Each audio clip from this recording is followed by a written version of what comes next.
कुछ अहम ट्रेंड्स की ओर। अगले साल कौन से शेयरों में शानदार रिटर्न मिल सकते हैं, इस पर ब्लूमबर्ग ने एनालिस्ट्स का एक सर्वे जारी किया है।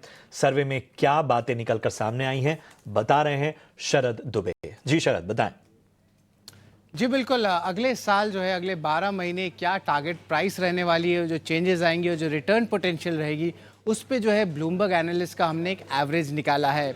हमने अपने एनालिसिस में निफ्टी मिड कैप 100 और निफ्टी स्मॉल कैप 100 जैसे स्टॉक्स में सबसे ज़्यादा return potential current market price में कहाँ आ सकता है, उस पर फोकस किए हैं। और ये ब्लूमबर्ग की जो है उस टर्मिनल से हमने निकाली है। सबसे पहले लार्ज कैप्स की बात करें तो अदानी एंटरप्राइजेज में लगभग 80% का संभावित रिटर्न आ सकता है।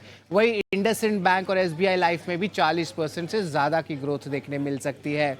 इसके अलावा अदानी पोर्ट्स और कोल इंडिया की बात करें तो निफ्टी 50 इंडेक्स में यहाँ पे भी देखें तो लगभग 40% के जो है रिटर्न्स अगले 12 महीने में देखने मिल सकती है एनालिस्ट के हिसाब से।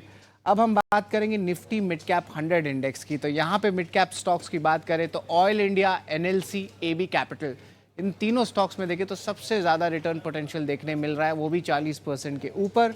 इसके अलावा हुडको और आयरेडा भी इस लिस्ट में शामिल है, जहाँ पे 39 to 40% का ग्रोथ का अनुमान आ सकता है।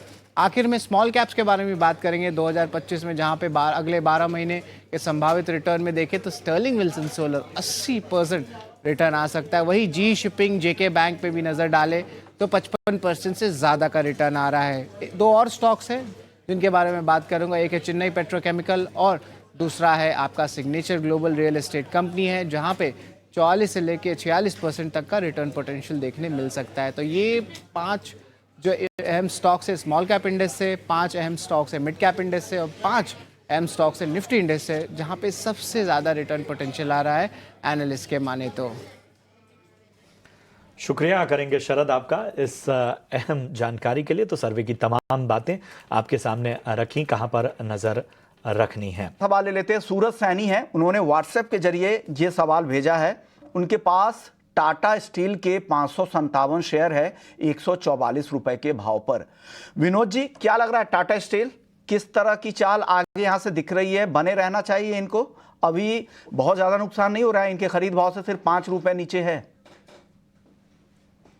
जी, जहाँ तक कि ओवरऑल सेक्टर का है, हमारा जो फेरस स्पेस में हमारा सेक्टर व्यू थोड़ा निगेटिव रहेगा, क्योंकि जो पॉजिटिव फैक्टर है अभी ये सेक्टर के लिए केवल डोमेस्टिक डिमांड है, बट डोमेस्टिक डिमांड में भी इतना डिमांड नहीं है कि आपका जितना इंक्रीमेंटल सप्लाई है वो सारा खप जाए। दूसरा चीज क्या है, जो प्राइसिंग प्रेशर अभी भी बना हुआ, क्योंकि जो फ्लो है, जो डंपिंग जो हो रही है चाइना से, वो काफ़ी ज़्यादा है और मुझे लगता है ये चीज़ सस्टेन करने वाली है आगे चल के। तो आपको प्राइसिंग वाला प्रेशर हमेशा दिखने को मिलेगा, जो हमेशा मार्जिन में रिफ्लेक्ट होगा इन सेक्टर के लिए। तो डेफिनिटली और टाटा स्टील की भी बात करें तो डेट भी बढ़ा है ऑफ लेट। जो इनका यूके में जो कंसर्न चल रहा है वो भी सॉर्ट आउट हो गया है, बट उसमें किस प्रकार की कॉस्ट आगे आने वाले में, that has to be seen. Considering everything, मुझे लगता है कि स्टॉक में हमारा व्यू पॉजिटिव नहीं है। अगर स्टॉक पे हमारा व्यू नेगेटिव रहेगा as of now for overall this space ferrous. ठीक है, तो ये है